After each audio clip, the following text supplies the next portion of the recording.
Hello, everyone, and welcome to Magma Ragers Episode 17. With me, as always, I have Mr. Pandemonia. Uh, yeah, Mr. Pandemonia. I'm being I've nice been, to you now. You, I've you been get a you get a upgraded. I've been you upgraded. get a title, yeah. And of course, I am Dib, and we're here to bring you the happenings from this week mostly. There was not really all that much news, so we're gonna jump in straight away with the esports news and as part of our esports catch-up segment. So first of all, locally on the African continent at least, we had another round of the ESL African Championships, um, which I was casting alongside Penguin with. Penguin for. I was casting alongside Penguin with. Yeah, for or with, either way. English is hard. Um, so we saw playdays 9 and 10 over the weekend in what's a 14 playday double round robin. So we're nearing the second half of it, and the big takeaway here is that you want to be in the top four of this table that you can see on your screens now. Um, and at the moment, the Algerian players are doing pretty well. They sort of continued doing well over the weekend, but it's definitely coming towards crunch time in ESL African Championships, and I'm looking forward to seeing how this group stage finishes, and then we'll have the qualifiers coming up afterwards, which I'm sure you're pretty excited to take part in at least. Yeah, it's the second chance for me to try get like the first leg of the qualifiers didn't quite go according to plan. Yeah, So obviously now it's going to be to try and qualify in the second series basically. yeah, yeah, and get rid of that FOMO from That, which is the reason you haven't been watching ESL, I'm sure. Too much FOMO. Yeah, yeah. Part of it is also just I've been busy, just haven't had a chance. But yeah, Mm, no, sometimes I do get like, I'm like, oh, like, I could have been there, but yeah, I know the feeling. Yeah, and then on an international front, there was a few tournaments that took place over this last weekend. One of which, the one that was probably one of the lesser known ones, was the Titanar esports tournament. So, or like a qualifier. So there's like a qualifier that is going towards an offline finals that will be played in China. I think it's the 12th to 13th, 12th of July that weekend, I believe, is the offline finals. So there was a qualifier that happened on the Americas server, and unfortunately I wasn't really able to catch much of it because it started at like 3 in the morning or something. So neither of us were really able to catch much. But I had a look at like the top eight and a lot of the decks, and there was a lot of recognizable names in that top eight, like Fino, Mage, Nyman, Nostam, even like Neobility and Rage are also relatively well known. Rage being particularly well known for his love of Exodia Mage or like the Quest Mage variants. Um, yeah. I've even seen lists of his that don't necessarily run the Exodia combo, like the Giant stuff. But anyway, um, yeah, so that tournament was a big Swiss tournament essentially. And then they had a single elim top 8 playoff just to determine seedings, it seems like.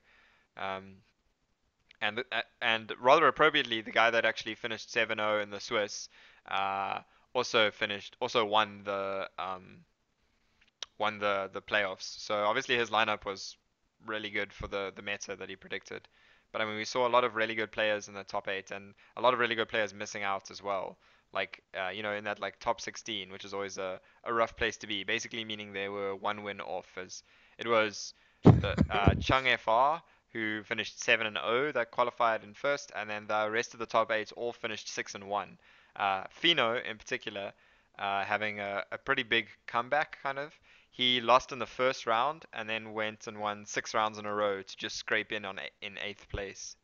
Oh wow. Which is usually losing first round of Swiss is really bad as it's gonna negatively affect your tiebreakers a lot of the time. But there were basically no tiebreakers here as um, in ninth was Ray C on 15 points, so a 5 and 2 record. So there was no necessity there for actual like tiebreakers. Because sometimes Um, that's actually more painful, especially in Magic, like a yeah, similar thing where you miss out, like the difference between eighth and ninth is tiebreakers. I think that's more yeah, painful. At least now you can go, okay, you win 5-2, that's unlucky, but it's a case of the person who went 6-1 still made it. It's yeah, not yeah. like 2-5 two players had to fight it out. Yeah, and when you lose that first round in Swiss, it makes It's your depressing. tiebreakers a lot worse. So Mm. it is a lot harder to get through then. But yeah, so I mean, there was quite a few players in this, and quite a few notable players. And it's good to once again see some good players making it, and Changefar, um, whose lineup I think largely revolved around a lot of the data from like Vicious Syndicate and stuff. So I believe he is a patron or Patreon, like so there's the website Patreon where people go to essentially like donate towards content creators or whatever kind of thing. And he is one for Vicious Syndicate, so that means he gets some like extra early access to data kind of thing, and I think that obviously helped him. Um, Oh wow, I didn't know that. yeah, so his approach to his deck construction was seemingly very data centric, which is good to see. It's good to see like that rather scientific approach, let's say, paying off. And also, yeah, I think it shows also, it's not just, there's a lot more, there's a lot less luck involved at the high levels than people, I think give credit for. Yeah, yeah. And then the tournament I did mostly watch was when not casting ESL, that is, was Starladder. So Starladder Season 3 or Starladder I League, because it's a kind of a combination of both. And that I League was always traditionally a big Chinese tournament, and Starladder and I League sort of paired up quite a few years ago in like other games as well, and now in Hearthstone as well. So we got some players that qualified from China. It was just three players that qualified from China, I believe. Yeah, it Yeah, was Few Oliver, Snowkiss, and PF. yeah, yeah. So there was three players from China, and no, it was four from China. It was eight total. So it was four from China and four from the In the West. top eight. Who qualified was it? Uh, No, no, not in the. Was it? Yeah. Oh no, no, uh, sorry, you're right. There was. there's only three Chinese players. Yeah, Then yeah. there's Anyway, there's one for some what reason I thought it there's was a 4-4 breakdown. But anyway. then there's one NA player and then four European players, I think. Yeah, but the players that qualified like from all of the West, they had a big group stage where the top players from that qualified into um, another like I think it was the top in each group qualified, and then the other players had to play off against each other as well as like another kind of double elim kind of group stage thing. Basically, Starladder are huge fans of double elimination, and they have a really really long grueling process in order to qualify for Which these is good events. and So bad. yeah, no, I mean it's good. We've It's seen, I mean, like other than the Chinese players that we don't really know because of let's say ignorance of the Chinese scene more than anything. mm, Um, all these players are like very well-known players. I mean, um, and like RDU and Naria, for example, they made the top four to make it through to Shanghai from the EU playoffs that happened recently, the spring playoffs. Um, and they also made the top four of this start out tournament. So I mean that once again shows the kind of consistency you're talking about. That like shows there is a fair amount of skill involved at the high level. mm. Um, I mean, I think this is a tournament you would have liked in particular because it had a very heavy control um, meta. Yeah, a lot of them were like a lot of it. I mean, a lot of the games were. I mean, not from a spectator point of view, not necessarily the most exciting, but for me, they were like I wouldn't say exciting. They were interesting in the fact in terms of the decision making. Yeah, In terms of having to see the players, resource management. Not playing cards or playing cards. And just basically having to work out. Okay, is it worth playing the card versus holding it for later? yeah, And yeah, obviously, a lot of times, also in these mirrors, it goes down to fatigue. So it's, do you really want to be drawing more cards? yeah. you know, And sometimes those decisions get made really early as well, which is, quite interesting to see. Like, you can start making your fatigue calculations super early. And I mean, there was one in particular, very interesting mirror, but in the like control paladin mirror, with that was PF versus RDU. Uh, Yeah. I remember telling you about it just because I thought you'd like to watch that because And it's then I watched it. I was like, wow, like you're it like, this is why was. people hate control decks. Yeah, okay, I get it. Yeah, and it went and literally it went down to the wire. And RDU, spoiler alert, RDU won that game, but literally by exactly one turn. Yeah, yeah, like Like it perfect was fatigue. really tight. Yeah, And I like mean, basically he would have died exactly the next turn.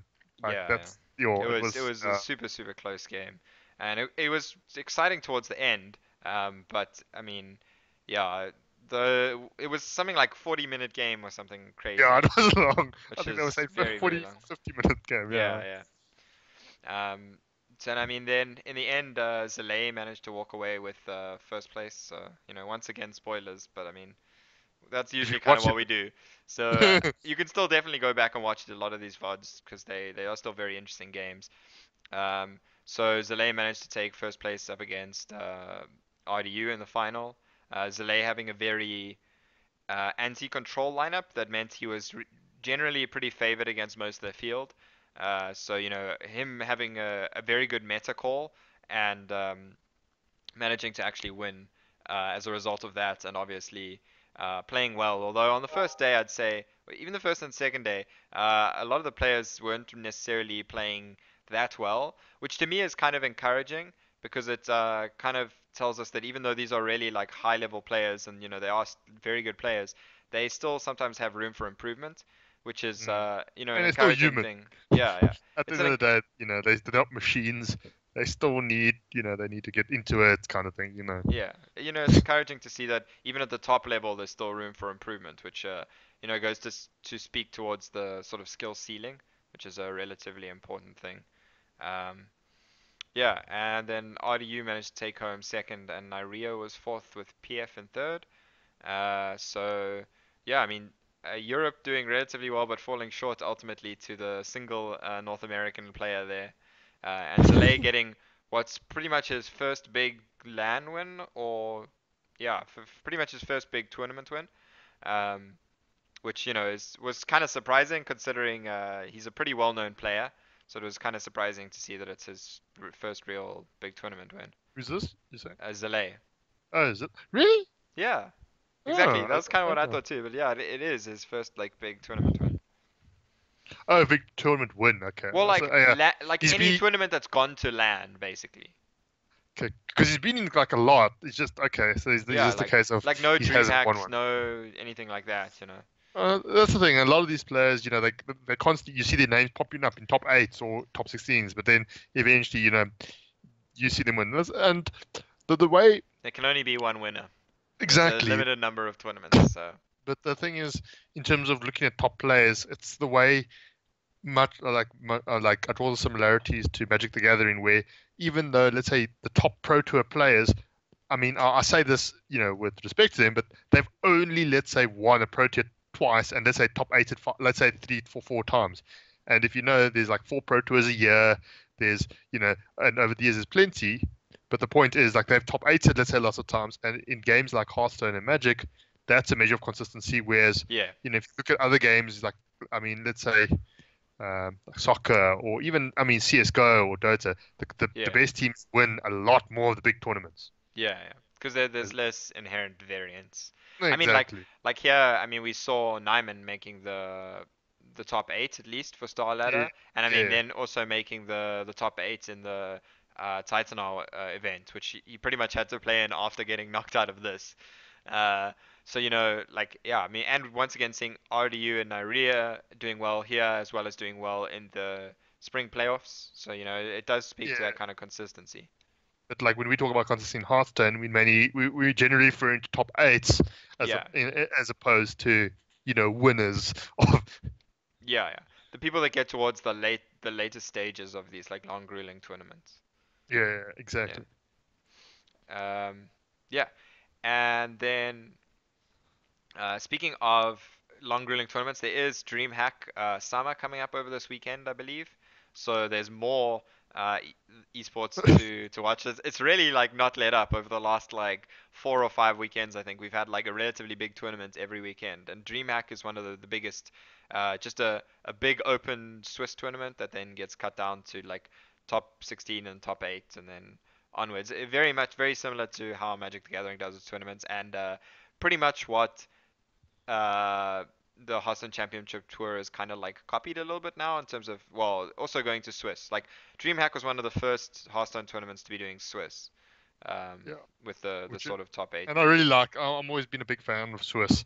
Yeah. Uh, The big difference with DreamHack is it's last year standing usually. So that'll be oh interesting to yeah, see how that meta is going to be a bit different. yeah, because then lineups obviously are a little bit different. Yeah, yeah. And then speaking of different lineups, we also saw the Wild. So there was qualifiers for the Wild, like the top 64 in each region on ranked and Wild, made it through to another tournament to qualify for an offline tournament. I think that's how this works, right? Yeah, something like Yeah. that. I don't really watch or play much Wild myself.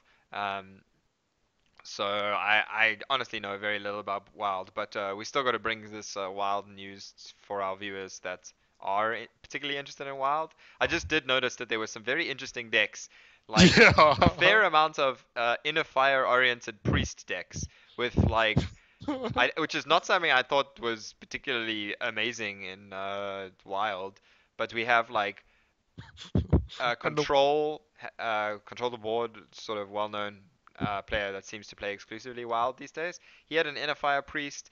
Um, Two of the Chinese players did, with one of their Inner Fire Priests being like a Jinny Inner Fire Priest to give him sort of a combo win condition. and what's really interesting about that particular deck is if you look at the dust cost of that deck, Yeah. Well, it's pretty much all the like most of the priests, right? I mean, the Jinny priest 1,600 dust. That's really really low. So for like new players starting off in Wild as well, that's a pretty good place to earn, uh, gold and stuff. Like if you're trying to find priest wins for a cheap priest deck, that's a pretty good place to try that out in Wild. and it Um, looks pretty decent. I yeah. mean, Uh, I'm very surprised that the deck actually it's a thing, you know. yeah. I'll be honest, I'm quite surprised. But Yeah. hey, it's wild, you know what they say. I mean, what we find a lot of the time, if we look at other card games, is in these really large card set formats. So the formats where you have like so many of these different cards available, you tend to get some like relatively broken combos sometimes. Yeah, And that's, I suppose, why we're seeing like, Inner Fire Priest, which is inherently a combo deck, do relatively well. And like generally you find, I think as we go forward, we're going to start seeing more and more combo decks in Wild. And maybe and the then whole I'll thing is start going to playing be, Wild. and it's going to be the whole case of much like in Magic, it's going to be the reason why it's balanced is because everything is so unbalanced. So because everything's Yeah. so overpowered, that will inherit like and then it's like if anyone follows Legacy in Magic, it's the same thing where there are some ridiculously silly combos that you lose on turn two, but because there are quite a few of them and they are and they are overpowered cards to deal with it, it's all okay. Yeah. Yeah, it's kind of, yeah, I mean, it's kind of what would happen if we hadn't gone to maybe like a standard format in Hearthstone as well. Yeah, I mean, this is kind of the meta you might expect to see a fair amount of aggro shaman still. Still yeah. that deck's still doing pretty well. Three aggro And shamans in the top it was really six, I think. hilarious as I think some what's this what's one two three pirate warriors, no Yeah, four five pirate warriors. yeah, and one taunt warrior. And the Sick. best thing about those pirate warriors is I think if I look at the list, I think it's almost I think if I look there's about maybe five cards that are different. I Well, mean there's a I'm 60 just dust difference in total of all the deck, of all because the pyro basically warrior decks. I'm just looking at the cards quickly. Basically the difference in cards is ship's cannons that are wild. So Yeah, Finley that's wild, and Death Bites that are wild. Basically, yeah, those are the five cards that that are in wild that for Empowered Warrior, yeah, yeah. which means that how good the deck I is. mean, that makes sense because I mean, we mostly saw Pirate Warrior only really pick up in popularity more recently. I mean, we Yeah, see like Galaka Crawler being popular in the format, obviously as a response to all the Pirate Warriors. yeah. I mean, But that's largely being popular in the Druids, I imagine. But also, I think it's constantly the case of sort of you said the respect you give decks like Pirate Warrior and Aggro Shaman constantly punish anybody trying anything too exotic, right? I Yeah, mean, yeah. it's like a Magic as well that whenever there's a new meta or an unstable meta, consistent aggro decks just do well because they just punish you if you're trying to do too many fancy things or trying something that's too slow or clunky. Yeah, yeah. I mean, they definitely have their place, and the wild meta looks relatively interesting. I imagine, to be honest, it's still far from optimized or like perfected because we were seeing a lot more people more interested in wild now, and so there's a lot more attention that's going towards building decks and stuff rather than just let's say taking some standard decks and adding a few wild cards to them, building more Exactly. wild specific decks. Yeah. And I mean, we're also going to see that like Vicious Syndicate are now doing a wild meta report as well. Oh They're wow. going to be Okay. doing their first wild meta report. I think that's on like a bi-monthly basis, so it's Yeah. They're not. it's not every week. But they've been partnering with the Wild Hearthstone subreddit people. There's how many, what, like all 10 people there, or what? Like, I don't I'm know, but curious. I'm curious to actually see how many people are actually on it. I think the first one's already out. In fact, the first wild meta report. So Okay. it's going to be interesting to see how that meta develops. And the meta report's a great way of keeping up with it without actually having to play much wild, because I You can kind of just have to read it. spend all my time playing standard. Yeah, Yeah. So yeah. Like even if you just don't play it, you read it, you get a kind of an idea of what's happening. yeah, yeah. Yeah. It definitely can still be useful. And then we said we didn't really have any news, but we kind of, sort of, maybe do. But we put this at the end because this is super total speculation that I'm not believing, and I am not happy to put the stamp of news on. So this is merely rumors. Do Yeah. you want to tell the viewers what these rumors are about? Okay, so even if for those who follow the Hearthstone Facebook group, the South African Hearthstone Facebook group, someone posted, but basically it's somebody on Reddit basically speculating that the next expansion is Return of the Lich King. And like if you read like the Reddit post, it's very speculative. It's like it's one of those things of if you read it and you want to believe, you'll believe, right? It's, Yeah. you'll find the meaning. It's a case of trying to find the meaning in everything. And they very they might be right, or it Yeah, could so just be coincidence. let's just go over some of the things that led to this conclusion, or led to this speculation from this user. Firstly, Return of the Lich King was trademarked by Blizzard 4 months ago. I remember there was some speculation that that was for a World of Warcraft expansion as well. Um, so it is kind of like, I mean, their reason to say it might not be a WoW expansion was the name sounds very Hearthstone-y, which is Either that, far from convincing argument to me. Uh, yeah, I mean, I it's also like, to be honest, I think Return of the Lich King is kind of like just an easy thing for Blizzard to trademark, because it's like, oh, if we want to do that story, now it's trademarked. Cool, yeah. easy. And Like the whole they thing. don't even have to use it. It's just an obvious possible story for them. Yeah, it's the same thing with the second point, which is returnofthelichting.com was parked by GoDaddy 4 months ago. Yeah. And it could be just the case of, like you say, Blizzard could have just decided to, let's park all the generic, let's park all of our raid, or what is the term raid? Correct? Basically all the Well, raid titles, or I don't know yeah, what or the. like law related titles. I mean, Exactly. you can't park all of them. So just to clarify for people that don't know, um, parking a domain is essentially buying a domain and then just like not doing anything with it. So you could buy like Reddit.com and then not do anything with it, for instance. But obviously Reddit.com is currently in use, so you couldn't buy that. So um, generally they've always bought the domains for their expansions, like Journey to Ngoro, and similar kind of domains. But to be honest, Blizzard have the kind of money. They're not such a small indie company as people like to meme, that they can definitely buy more domains than they are guaranteed going to make titles, right? Like, Yeah. whilst they might have bought Return of the Lich King, they might have also bought pandasaregreat.com or or Pandaria, or yeah, yeah, what? like they could have, they could have bought any number of um, Yeah, domains, and it's kind of, this post doesn't go into like, oh, this is the only domain they bought. If this is the only domain they bought in, like, let's say the last 4 months, I'd be a little bit more convinced. But yeah, it's yeah. difficult to say that. Yeah, and it's the same. Also, it's about basically okay, but what's interesting, it was parked at the same time. So yeah, it's very sort of, and then what's it? Then I mean, the sort of some of the sort of more circumstantial.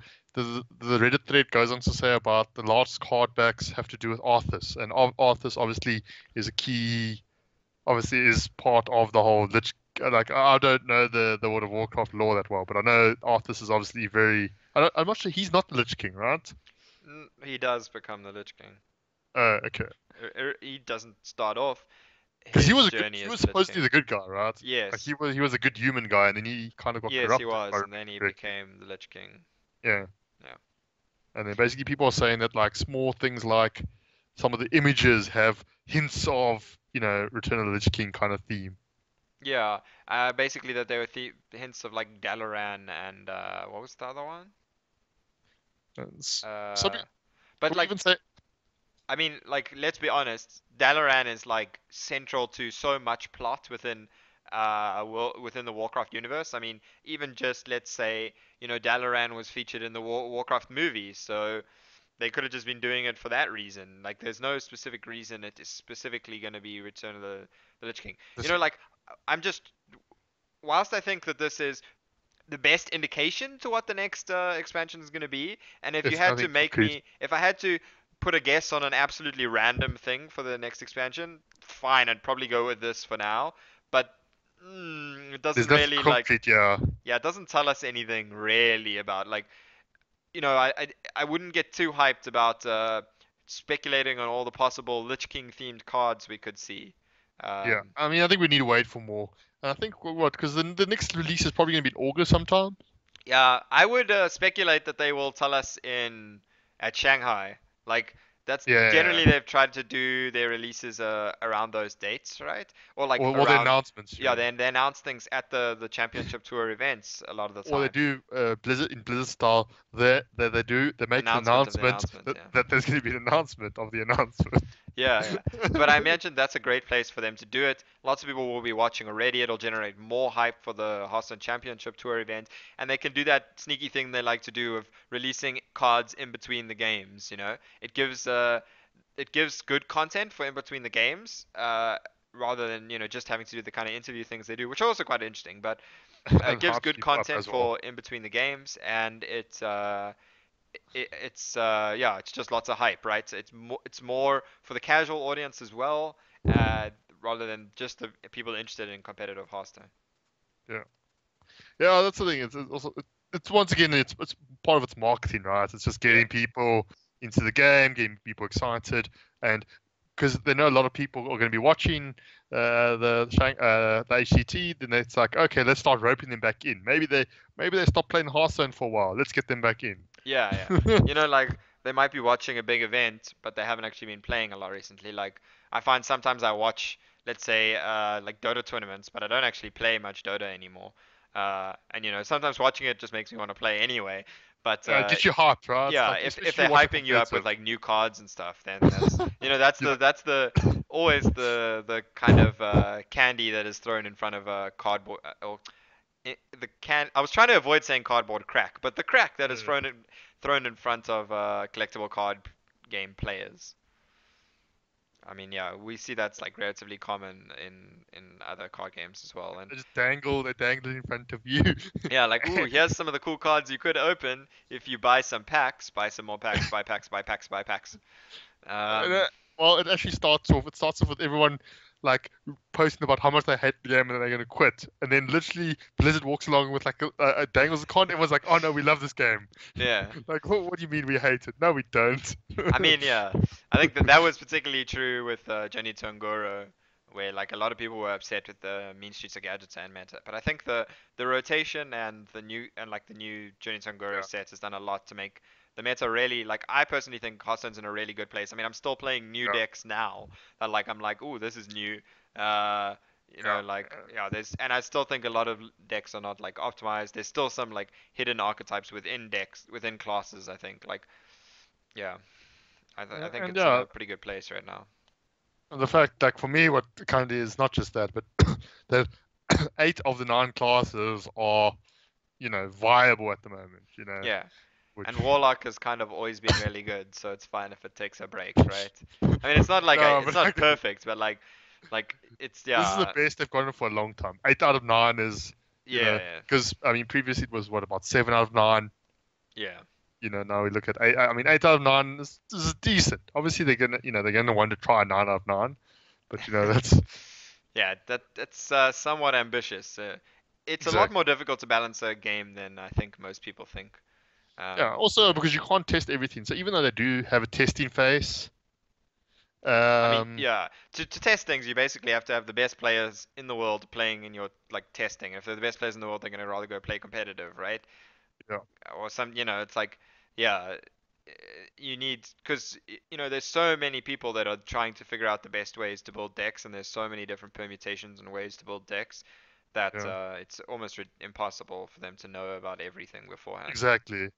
I mean, obviously, there's some sort of the more obvious and hence why sometimes if you read some of the interviews they have with Ben Brody, they'll say, "Oh, this card was going to be in this and it was canned because they realized off the bat how broken it was." Sometimes you can just Yeah, see, okay, no, this is a bad idea. they knew that Death Rattle Quest Priest was the best deck in the game, right? Before Journey to Angora came out. I still remember that. And Yep. then, yeah, Was that Ixar? It was somebody from yeah, uh, oh, it might have even, yeah, it was definitely. I remember them saying that. saying that was the best deck in testing. Oh, okay. Maybe no one's built it. Maybe it does still exist, but I'm skeptical. But yeah, Yeah. So yeah, I think that's all we really have for this week. A relatively short episode. Not that much to cover. Mostly just esports related stuff. Let us know if there's anything you want us to cover in the future. You can find Pandemonia at Dale Pon on Twitter. And you can find myself at div_gaming. Let us know. You can also let us know in the comments section. I think we both tend to watch that.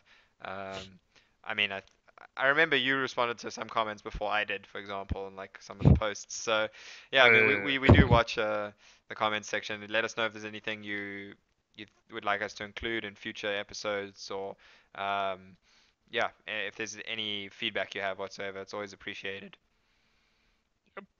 Yeah, cheers. and yeah, like and subscribe, all those other things too. Shameless plugs. Yeah, cheers.